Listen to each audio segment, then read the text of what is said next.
Or I've heard remarks to the effect that, oh yeah, you guys, we read the Laura Murphy report and you've been warning for years the stock market, and yep, some stuff happened there in August or whatever. Maybe I should have listened to you guys, but hey, I guess it's too late to do anything about it now, right? All right, so there's always reasons to not do anything. But let me just remind you that the last two falls, I'm just going to show you some numbers here on these charts, it didn't just happen like that, right? It wasn't that you needed to know the thing was going to happen while everything was rosy, and then it just happened and caught everyone by surprise, and that was the end of it. It was actually a slow motion train wreck. So let me remind you of the specifics.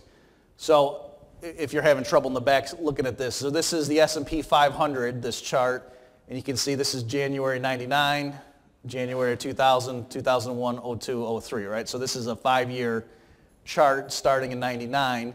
And so you remember there was what they referred to as the dot-com bubble, or the tech stocks, and then that's what started crashing, and then September 11th, 2001 certainly exacerbated that. So you'll see though, that drop, it happened over about 2.5 years, and it was a cumulative 48% drop. Okay, so that certainly was not just, oh yeah, people were warning about the tech stocks being overvalued in the late 90s. I wish I had gotten out. No, even after things started collapsing, there was still plenty of time to cut your losses, as it were. And also, let me point out, these two periods here, if you didn't know what the future held, right? Imagine you're up here in late 99, late 99, it starts crashing, and then it comes back up there. That's a pretty big rebound.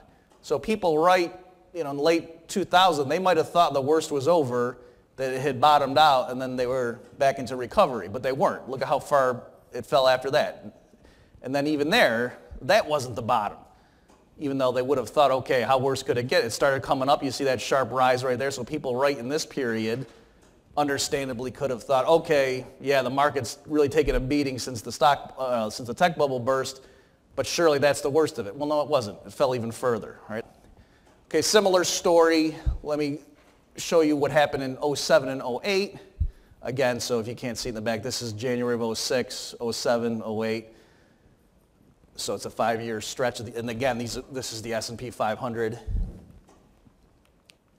So you can see it was a shorter drop, all right, so it fell faster this time, but still, it wasn't like there was one dark day on Wall Street and everything fell apart and that was it. It actually happened over 1.5 years for that 56% drop. And again, these numbers are pretty big, right? Cumulative, if you had your money in a 401k or something from the peak to the trough, that was more than getting cut in half.